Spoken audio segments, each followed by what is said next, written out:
Seja bem-vindo, meu nome é Gleiber Félix e esse é o Relato Ayahuasca. E o nosso convidado de hoje é o Canabanê, que é Runicuim, da aldeia Matei-Tchaná Mucaiá, conhecida como Aldeia dos Vigilantes.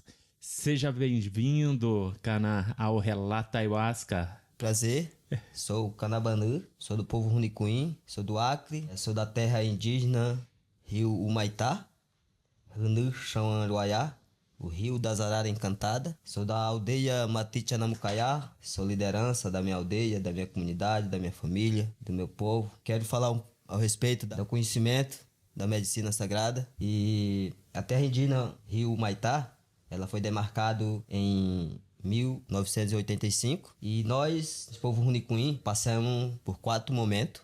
Passamos no momento da Maloca, onde nós convivia só os povos originários nas Malocas, sem ter contato com o povo Nauá, com o mundo ocidental. E após passamos também num tempo da correria e passamos num tempo do cativeiro. E hoje nós estamos num tempo do direito, onde conquistamos a nossa demarcação da terra. Ao longo desse tempo que passamos, foi desaparecido muita cultura, foi desaparecido muitos povos, muitos conhecimentos originários. Então nós, povo Runicuim, somos um povo que temos o nosso conhecimento, a nossa tradição, que vivemos o nosso dia a dia dentro da nossa comunidade, junto com as famílias, com as organizações da comunidade.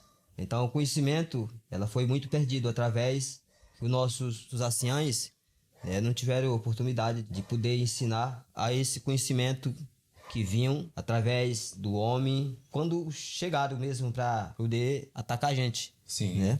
Então esse momento foi desaparecido muito conhecimento do povo Runicuim. Um exemplo, a cerimônia, a consagração das medicinas, do Nishpan, do rapé, da sananga e todas outras medicinas. Por causa da correria, do ataque, a gente sofremos esses ataques. Quase perdemos, quase esquecemos esses conhecimentos dos nossos povos. E hoje, no tempo do direito, através da escola, através da educação, tivemos todos a oportunidade de poder conhecer, a entender e trazer esse resgate do nosso conhecimento tradicional e espiritual do nosso povo, das nossas verdadeiras identidades, que são os nossos idiomas, são as nossas medicinas, são as nossas artes. Então, hoje nós mantemos esse conhecimento que temos. Na aldeia Matei-Tchaná Mucaiá, eu sou a liderança da minha comunidade. Hoje é onde eu trabalho com as medicinas. Trabalho com rapé, que nós chamamos de Dumuruscu. Essas medicinas que temos, que nós tivemos oportunidade de levar isso para a escola. Então, as coisas não foi esquecido. Estamos trazendo ela de volta de novo ao desenvolvimento. E ao longo desse tempo, os velhos não tiveram como ensinar, principalmente as práticas, por motivo e quando o mundo ocidental chegou, ela veio impedindo nós falar os nossos idiomas, que nós chamamos de Ranchacuim, fazer a nossa cerimônia, e eles tinham que falar para os mais velhos que tinham que parar de falar o nosso idioma, parar de poder praticar a nossa tradição, a nossa cultura que a gente vivia no nosso dia a dia. Foi onde tivemos que parar e pensar o que a gente podia fazer para trazer ao nosso conhecimento. Depois da demarcação da terra indígena, nós tivemos que trazer todos os Runicuim que viviam com os patrão a conviver na terra indígena, juntar os mais velhos e aonde começamos a desenvolver a nossa tradição de novo, falar o nosso idioma, que a gente não vinha praticando, que a gente não vinha esquecendo, que já vinha perdendo. Então, quando chegou o próprio índio começa a estudar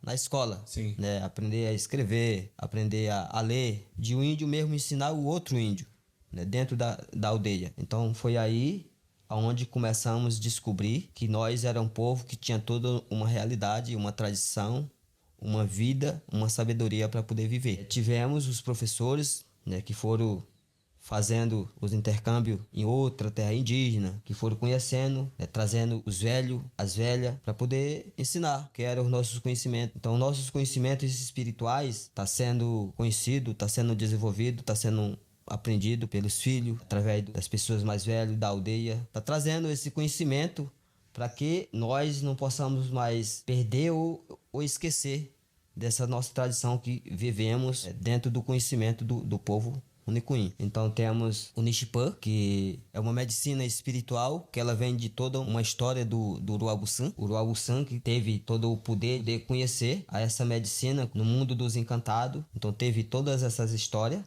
de ele poder conhecer e de poder se transformar em medicina espiritual. E hoje o Jagube nós chamamos de Runi. Runi quer dizer que é homem. Agora quando ela está em líquido, nós chamamos de Nishipã ou Shuripã, que é cipó forte, que tem a luz, que tem a força e que tem o poder. Então da parte do corpo do homem foi nascido o cipó, que nós chamamos de Xamã-Runi, Bacá-Runi, Xana-Runi, Caná-Runi, Tonku-Runi, Cuiá-Runi. São essas espécies de medicina que nasceu do corpo do Uruabuçã. E do cérebro nasceu a rainha, que é a chacrona, que nós chamamos de Ubuhaná, Naikauá e Nupabink. São essas espécies de medicina que temos. Temos a história, o pra quê e o porquê. E hoje essa medicina é o nosso mestre, é o nosso professor, o nosso médico, é o nosso advogado, o nosso juiz e nosso Deus. Que através dela nós conhecemos o caminho que temos que poder viver com toda essa ciência da natureza. Temos também o rapé, chamamos de Dumuruscu. E as plantas que preparamos o rapé, chamamos de Chachuruxã, cacau, Japá, Murici, Tsunu, Pau-Pereira e Pichuri, que é Catsaral. São dessas medicinas que preparamos o rapé. E o rapé para nós é uma medicina espiritual que consagramos para nós trazer a proteção na nossa vida material, espiritual, profissional em todos os sentidos. E nós poder encarar o nosso dia a dia. Então o rapé também temos a história, temos o rezo e usamos o rapé para trazer toda uma proteção. Para nós que somos rapézeiros, que consagramos o rapé, antes que as coisas ruins, tocar em nós, elas se tocam nessas medicinas, que são os verdadeiros nossos guardiães. Então a prática dos conhecimentos do nosso povo, da nossa tradição, ela vem ensinado dos mais velhos para os mais novos. E levamos esse conhecimento dentro da escola para poder ensinar. É passado o conhecimento do avô para neto, então de xarapim para xarapim. Temos todos esses conhecimentos que hoje a gente trabalha com ela dentro do nosso território e fora do nosso território, para mostrar aí para o mundo que existimos e resistimos, ao esse conhecimento do nosso povo. É bonito. E conta um pouco de como foi a primeira vez que você experienciou a ayahuasca. Deve ter sido muito pequeno. E conta também como foi a trajetória para você se tornar uma liderança. É a primeira vez que eu consagrei a ayahuasca. Eu tinha meus 12 anos, consagrei com meu irmão Bainauá, que foi a primeira pessoa que fez eu consagrar a ayahuasca. E a primeira vez que eu consagrei, recebi uma luz muito forte, a admiração muito forte, que hoje ainda faz eu lembrar. Tenho essa admiração guardada dentro da minha mente e do meu coração. Mas nessa época, ninguém sabia cantar os rezos que hoje eu canto. A primeira vez que eu usei a ayahuasca é bem interessante. Os primeiros rezos que eu fui ouvir era o Amado Batista, com som mesmo ocidental. Sim. Eu nem sabia se existia os rezos próprios para cerimônia ou próprios para essas medicinas. Depois disso, vim aprendendo ao longo da juventude e vim conhecendo. A esses conhecimentos que os velhos sabiam não ensinavam mais para nós, por motivo que os patrão não deixavam. Ô, Chay, você não fala o seu idioma, não pratica a sua cultura, que não vai servir para você. Para você quer conseguir alguma coisa, aprende a nossa fala, faz o que nós ensinar para vocês. Por esse motivo, os mais velhos vinham deixando de poder praticar a sua cerimônia, os seus conhecimentos das medicinas que tinham. Então, a primeira língua minha que aprendi foi o português, que não era do meu conhecimento, da minha tradição, e mesmo por esse tempo eu não consigo falar o português bem, foi a primeira língua minha que eu comecei a aprender a falar. Depois disso, passei a entender que eu era um povo que tinha toda a minha cultura, a minha realidade, os meus conhecimentos, de poder sobreviver com ela, de poder viver com ela diariamente. As minhas verdadeiras identidades não conhecia. Então isso foi muito forte ao longo do tempo que eu vinha na minha juventude. Em 2005, eu tive a oportunidade de ser professor, receber a confiança da comunidade, ser professor dentro da minha aldeia Matitianamucaiá. Quando eu parti para ser professor, aprendi muito dentro de um curso de formação do magistério. Eu tive o poder de encontrar vários professores de outras terras indígenas que já sabiam falar o seu idioma, sabiam cantar, aonde foi iniciado a minha pesquisa. né, de trabalhar com as medicinas. Saber que eu tinha todo um idioma para me falar, toda uma ciência de poder aprender, de poder praticar, né, os conhecimentos do povo Runicuim. Encontrando pessoas do Jordão, encontrando pessoas do Purus, encontrando pessoas do Breu. Essas pessoas que eles já tinham mais essa cultura desenvolvida dentro dos seus territórios. Então isso fez com que eu entendesse quem era eu mesmo. Ao longo desse tempo, eu parti a poder pesquisar o conhecimento da medicina. Eu tive que trazer uma parceria com o meu cacique, que é Canaíban. Ele já fez a passagem dele. E ele era o pajé. Mesmo ele sendo o pajé, não conseguia passar esse conhecimento e nem falar para nós que tinha esse tipo de conhecimento guardado, né, que era nosso. Antes era festa, era algo, era só conhecimento dos Nauá mesmo. Então, trazendo eu como liderança e eu como professor, através dessa pesquisa, eu fui o primeiro coordenador da minha aldeia, da aldeia Matichanamucaiá, de poder incentivar o jovem, de poder pesquisar os mais velhos, perguntar os mais velhos da aldeia, do território, fora do território, né? E eu foquei muito nessa pesquisa, né? De poder entender. Entendendo, eu trouxe essa prática de poder desenvolver dentro da comunidade, dentro da juventude, a entender, a valorizar. Eu tive muito interesse de poder fazer a dieta com o meu pajé, Canaíban. Então, a dieta, né, do Mucá, nós chamamos de Mucá, é uma medicina muito sagrada, muito espiritual, que fazemos essa dieta para poder ter a facilidade de ter mais a conexão com a medicina. Trabalhar como liderança, trabalhar como pajé, isso é o estudo que fazemos para se tornar ser pajé, para ter liberação de trabalhar com as medicinas. Então, para mim trabalhar com medicina e para mim ser liderança, eu tive que passar por esse estudo, de aprender as histórias, o que é o cipó, o que é o nishpã, o que é o rapé, o que é a sananga, o que é o campum e todas outras medicinas que temos na floresta, ao conhecimento do povo Runicuim. Então, eu tive que pesquisar, entender, e eu aprendendo, eu tive que levar isso bem sério dentro da comunidade, junto com as famílias, junto com os mais velhos, e hoje nós temos um bom resultado do nosso trabalho ao conhecimento do povo Runicuim na aldeia Matichanamucaiá. Mas quando você começou a consumir a ayahuasca, você teve muita percepção da sua cultura nas mirações? Sim, poder entender que tudo isso era o conhecimento, era a minha espiritualidade, era a verdadeira identidade que eu tinha que seguir, e ela pôde me despertar dentro do conhecimento, o que era meu e o que não era meu. Então ela me mostrou bem claro. E hoje você, com uma liderança, está aqui em São Paulo, vai fazer vários trabalhos.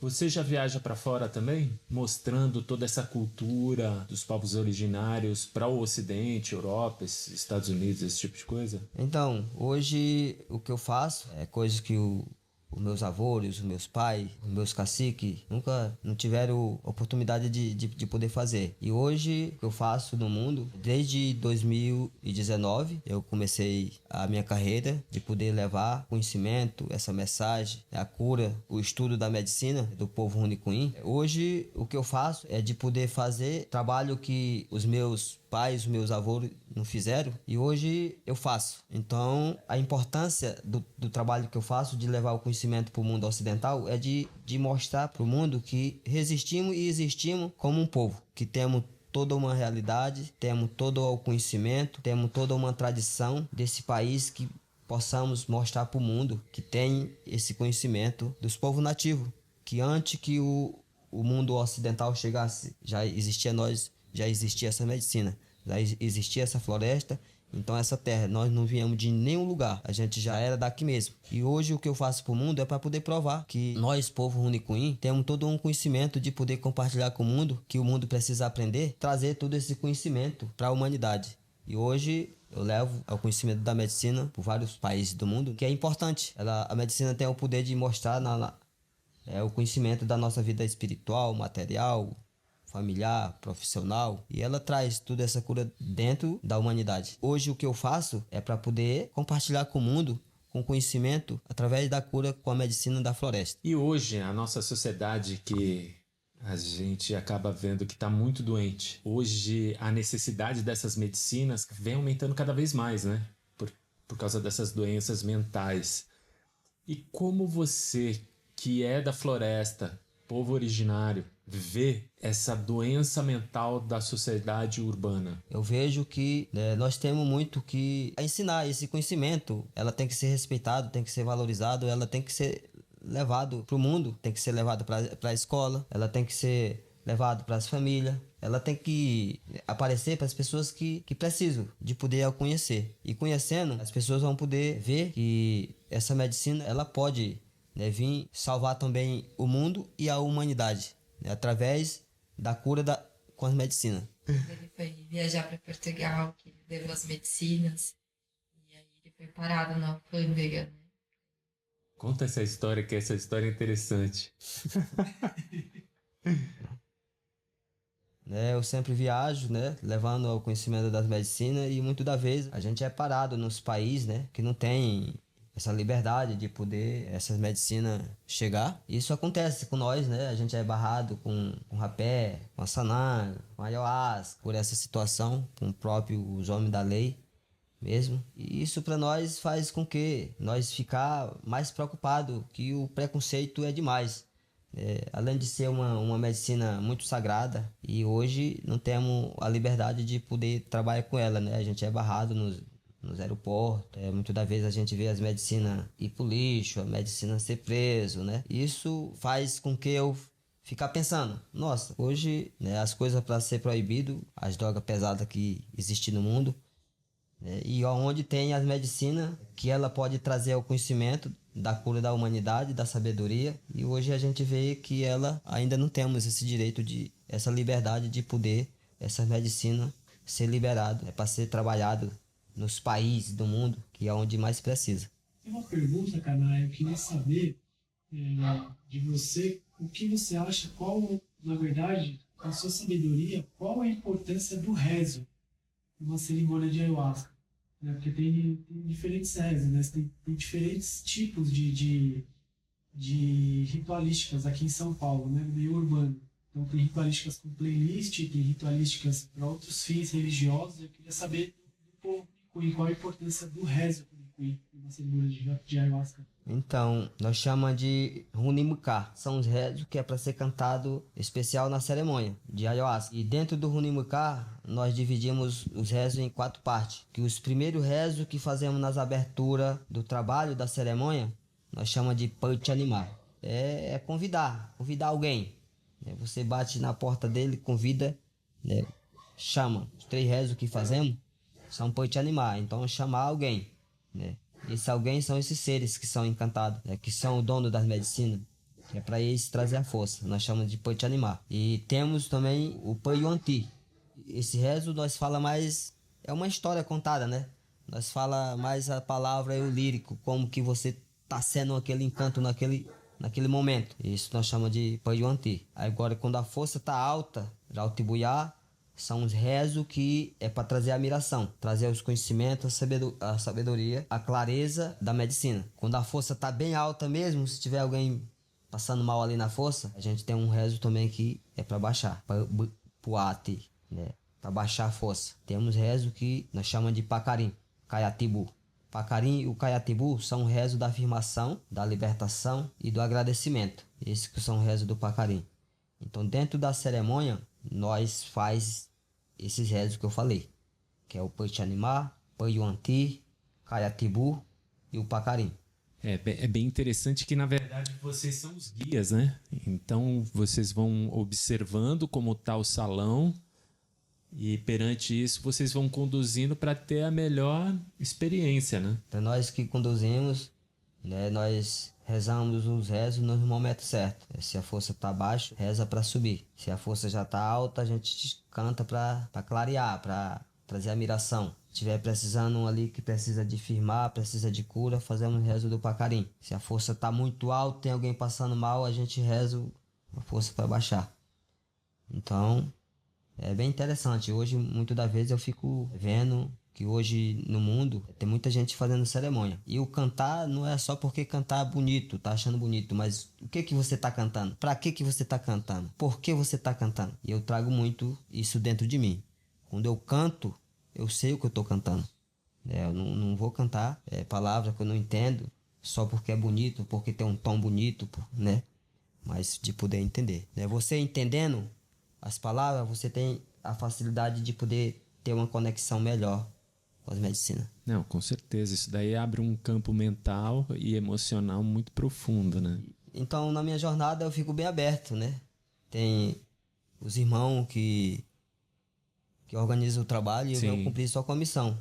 Eu estou aqui para poder atender as famílias que se sentem interessadas, né?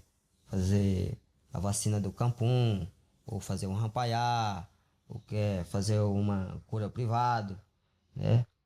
E eu faço esse trabalho e no final da semana, que é no sábado, temos uma cerimônia com ayahuasca, né, nishpa, com rapé, campum, com chururumã, e são todas essas medicinas que trabalhamos com ela, Sim. que é do povo Runicuim. Me fala um pouco do rampaiá.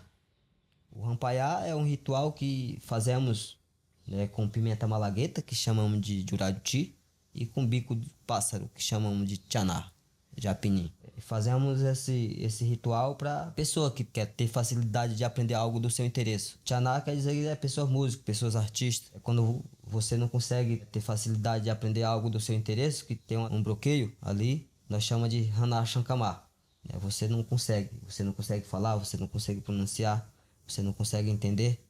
E fazemos o rampaiá para poder colocar algo do seu conhecimento para a pessoa que vai receber o rampaiá. Os rezos aplicamos na língua e a limpeza é através de saliva. Você vai passar por uma dieta de 3 dias sem comer carne, sem comer o doce, sem namorar. E o rezo é emanando os espíritos de seres que tem a voz alta, tem a voz limpa, que são cantador, tem facilidade de aprender, né? Entendi. Bom, Caná, foi um prazer ter você aqui no Relato Ayahuasca, contando desse resgate da cultura Runicuim, como é importante, porque o povo branco queria tirar tudo isso da cultura de vocês, e o quanto é importante esse resgate e desse trabalho que vocês estão fazendo hoje, de mostrar essa tradição, de mostrar essa força, de trazer essa verdadeira cura espiritual, porque eu vejo que a Ayahuasca é uma cura das nossas emoções, que tá tudo desbalanceada. Então é o olhar para dentro onde você começa a se reconectar consigo mesmo. E vocês são os guardiões dessas medicinas e o quanto isso é importante, do respeito que o povo ocidental tem que ter pelos povos originários. Muita gratidão pelo teu tempo aqui. Tchau, só alegria. Quero agradecer aqui de coração, em nome do povo Runicuim, em nome da aldeia Matichanamucaiá, de poder compartilhar o conhecimento do meu povo, da minha tradição. Convido cada um de vocês que queira conhecer as medicinas, que aprender a cura e adquirir algo do seu interesse ao respeito da medicina sagrada e ao respeito do povo Runicuim. Convido, estou de coração aberto, estamos juntos. Eu trabalho também com vivência na aldeia Matichanamucaiá. Quero convidar os irmãos, as irmãs que queira conhecer, que queira festejar 18 a 24 de novembro, aldeia Matichanamucaiá. E o povo Runicuim está de coração aberto para receber cada um de vocês. Gratidão a todos.